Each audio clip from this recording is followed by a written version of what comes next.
Who beats Islam Makhachev? I have genuinely thought about this question for hours and I cannot come up with an answer for this. Even after all the fights we saw over the weekend and how insanely stacked the welterweight division is, I don't know if anyone has what it takes to beat Islam. If anyone had a chance, I thought it was JDM, considering he's basically a larger mix of Volk and Poirier, which were Islam's hardest matchups. But even he was destroyed by Islam. Maybe JDM was injured or lacked championship experience, but skill-wise, I thought he had it, and in my opinion, that was Makhachev's most impressive win by far. I think it's safe to say Islam is the GOAT, at least in a technical sense, but with that being said, is there anyone that can beat him? Michael Morales is an interesting case, considering he was number 8 in the rankings before this and just beat the number 1 contender. He's legit a freak of the division, and I would even compare him to the likes of Yoel Romero. It's rare to see someone with a large reach advantage like that and have that level of KO power. Not to mention he's twice the size of most of the division. I mean, seriously, this guy belongs in middleweight. My main concern with Morales is his grappling remains untested at the highest level. That being said, he does have a deep grappling base growing up from the age of 5 doing judo under his 2 judoka parents. His mother even being a well-respected 3rd Dan judoka. Also, he was on the Ecuador national youth wrestling team, which I guess is impressive, but I don't really know what that means. And he's been doing MMA since he was like 14, so that helps as well. But even then, it's hard to vouch for his grappling skills against Makhachev, considering he's only a blue belt in jiu-jitsu and he has yet to prove his grappling skills at the highest level. This fight really comes down to a puncher's chance. Even if his wrestling is good, he likely doesn't have very good submission defense, given his jiu-jitsu background. So either this fight ends in an early submission, or he gets drowned for 5 rounds like JDM. Carlos Prates runs into a similar issue. His reach is only an inch shorter than Morales, and he arguably has the same level of KO power. But considering how he got outstruck by Ian Gary and lost a round to Leon Edwards of all people via grappling, just goes to show for me that he's not good enough to beat Makhachev. I will say Leon's grappling is underrated, but if you can get your back taken by Leon, you can get submitted by Makhachev. Moving on to a fight I don't want to see, and while I do like Ian Gary, I mean his wins over Prates, MVP, and even his loss against Shavkat age better day by day, I think this would end up the same as the Shavkat fight, where it's just a smudge fest the whole time.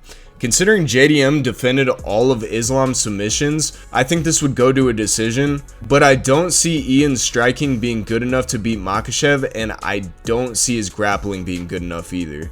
He's not known for his finishing potential either, so he would have to win by decision, and I just don't see that happening.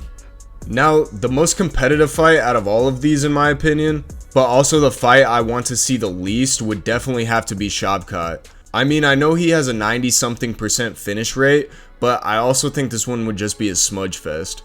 Also, considering that Shavkat keeps getting injured, I doubt we will see this fight, and if we do, he won't be his full self.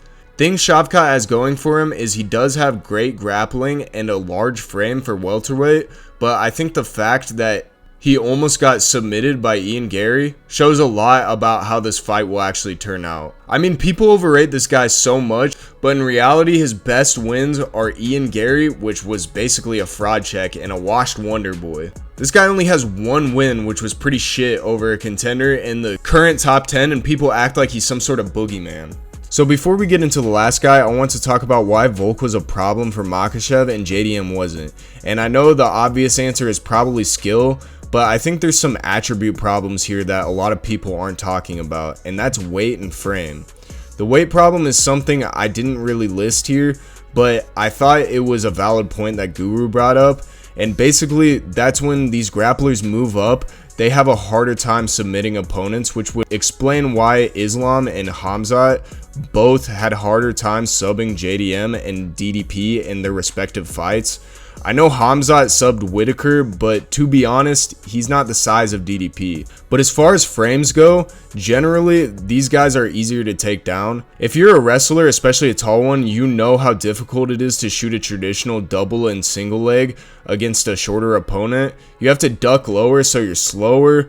You're also less explosive than the shorter fighter, and the shorter fighter's hips are lowered to the ground, meaning they have less momentum against them when they get taken down.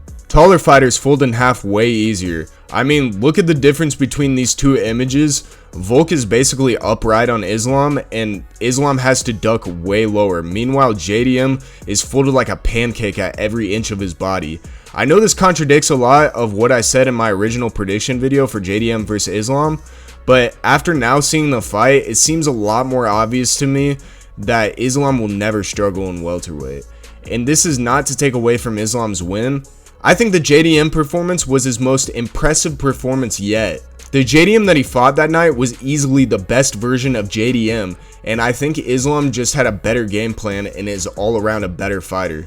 But think back to Islam's toughest fights. Arman, Volk, and even Poirier. They were all a shorter, stockier build. In contrast, he's always made longer fighters like Charles and JDM look like easy work. Like, I know JDM wasn't that much bigger, but I did find it strange how an older, near the end of his prime, Dustin Poirier did better against Islam than JDM did. Again, you could boil it down to skill. Dustin has more championship experience, but I think JDM at this point in time is higher level than Dustin Poirier was a year ago. So finally, the question, who the fuck beats Islam? And I'm gonna be honest, probably no one. You basically need to be a lightweight Marab with insane KO power and elite anti-grappling. Essentially, your only hopes of beating him is having him limited cardio or flatlining him before the first takedown. Otherwise, you are going to be drained and you're not going to have enough power to take him out in the later round. I mean, you see this in the JDM fight where every single round it looks like his shots are doing less and less. So who's the closest fighter to this? And I know y'all motherfuckers probably rolling your eyes right now, but it really is Ilia Topuria. And I'm not saying Ilia wins, but I think at this point he has the highest chance. In order to beat Islam, you either need the Craig Jones system or a high-level Caucasus grappling base. And since we've seen the Craig Jones system lose 3 times, the Caucasus grappling base seems like the only solution.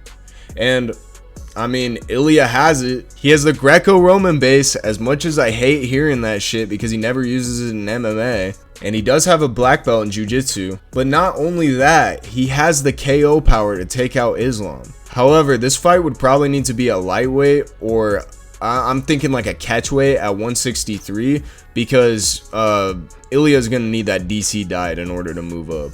Even with the grappling base, it's still not enough to beat Islam.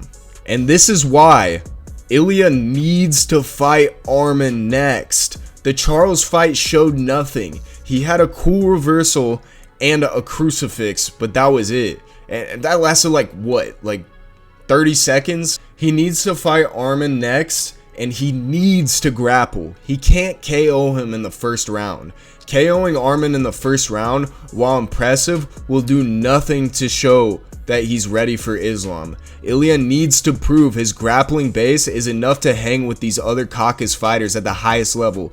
Otherwise, he only has a puncher's chance to beat Islam. As far as honorable mentions go, there are some cool fights here, but either they won't happen or they're just not competitive at all. First off, Bilal won't fight Islam, we know this, and even if he did, I still think he loses. I think it would be a lot more competitive than a lot of people will be willing to give credit for, but he still loses in my opinion. Brady was another interesting matchup, but considering he got KO'd in his last fight, I don't see it happening, and he still loses to Islam in my opinion.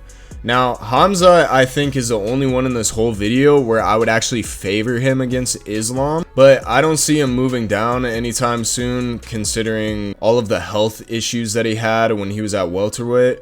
And also, he made that cringy Glaze post about the eagle and the wolf, and yeah, they probably won't fight because alhamdulillah, brother. Lastly, Kamaru Usman, and you know, I find it funny how Bilal refuses to fight Islam because they're both Muslim and they both train together, but Usman and Islam have both talked about fighting each other before, even though, well, they're both Muslim and they've both trained together. But either way, do people really think this fight's competitive at all?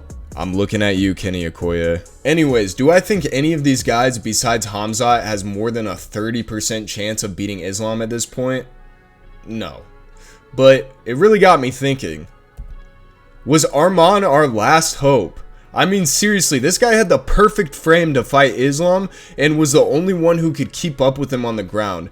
I think even now this fight would be competitive, especially since he started training with Hamzat, but I still think Arman loses here. And I don't really want to see Arman as champ anyways. Yes, he's entertaining, but he's been so annoying the last few months, and I genuinely think he would be a nightmare champ for the weight class. He hasn't fought since UFC 300, and he ruined UFC 311. But anyways, that's my thoughts on that. Does anyone beat Islam whatsoever? Let me know in the comments below. Don't forget to like and subscribe. See you guys next time.